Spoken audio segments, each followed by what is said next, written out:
Thank you all for being here on this difficult day. As you know, my name is Jeanine Pirro. I am the United States Attorney for the District of Columbia, and I am joined here by several individuals who represent agencies who have been working around the clock since this horrific event happened. To my left, we have the director of the FBI.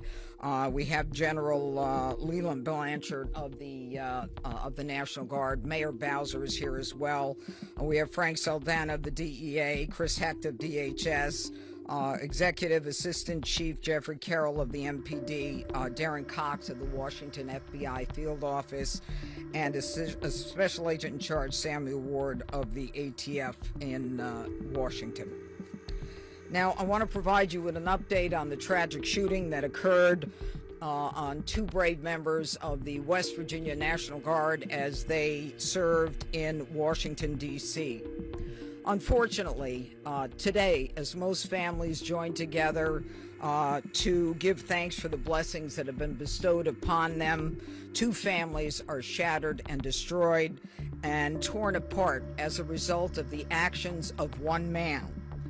First and foremost, our hearts go out to the victims and their families. These are dedicated service members who were performing their duties in service to our nation, and they are currently in critical condition. They have undergone surgery.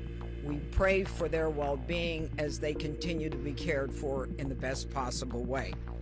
We have been in constant contact with their families and have provided them with every resource needed during this difficult time.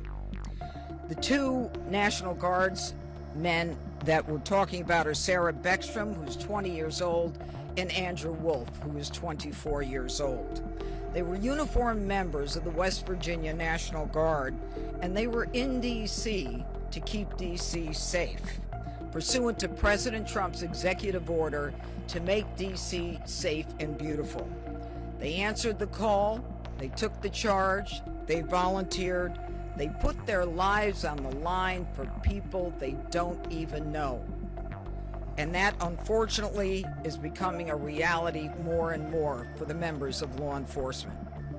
Yesterday on Thanksgiving Eve at approximately 2:15, near 17th and I Streets in the northwest section of the district, near the Farragut West Metro station, two uniformed guardsmen were ambushed in a brazen and targeted attack.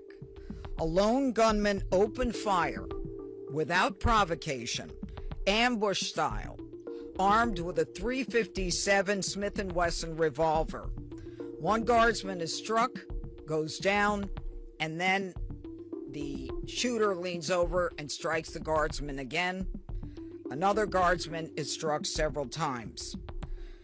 Fellow guardsmen who were there responded immediately, engaging the suspect, neutralizing the threat, and subduing him at the scene. He was transported to a local hospital where he remains, as we speak, under heavy guard. Thanks to the swift and coordinated response of the National Guard and the Metropolitan Police Department, no additional victims were harmed, and the scene was secured within minutes. The suspect, he has been identified as Rahmanullah Lakanwal, a 29-year-old Afghan who entered the United States under Biden's Operation Allies Welcome, a program following the disastrous withdrawal from Afghanistan.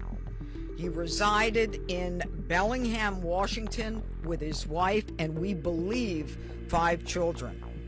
We're working very closely with our federal partners, especially DHS and the FBI, to review his immigration history and the vetting process itself. What we know about him is that he drove his vehicle across country from the state of Washington with the intended target of coming to our nation's capital. As we stand here today, the charges that are appropriate right now are 3 counts of assault with intent to kill while armed, a violation of DC Code 22-401 and DC Code 22-4502. He will also be charged with possession of a firearm during a crime of violence. He faces 15 years under the assault with the intent to kill. We intend to continue monitoring what the charges will be, depending upon the well-being of the Guardsmen. We are praying that they survive and that the highest charge will not have to be murder in the first degree. But make no mistake, if they do not, that will certainly be the charge, murder in the first degree. The Department of Justice under Attorney General Pam Bondi is committed to a thorough and an impartial investigation where we will hold this perpetrator accountable under the full weight of the law. Now, Sarah and Andrew volunteered. They came here to protect the people of the district, pursuant to a crime emergency that President Trump rightly declared in this city and in other cities across the country.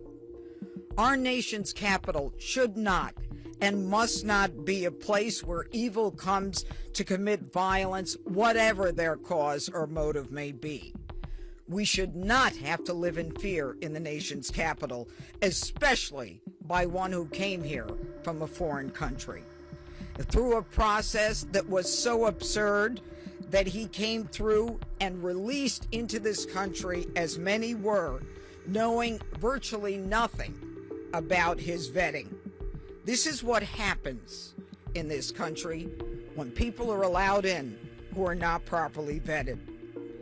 These Guardsmen and all who are here to protect the district are the line that separates a civilized society from a barbaric one. They are the ones who stand for law and order. This was not just an attack. It was a direct challenge to law and order in our nation's capital. And the individual will be made fully accountable.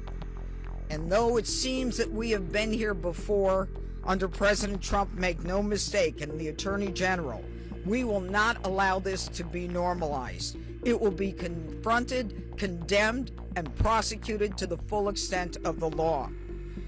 Now, my message to the individual who committed these acts is you picked the wrong target, the wrong city, and the wrong country, and you will be sorry for the violence and the evil that you perpetrated in our nation's capital.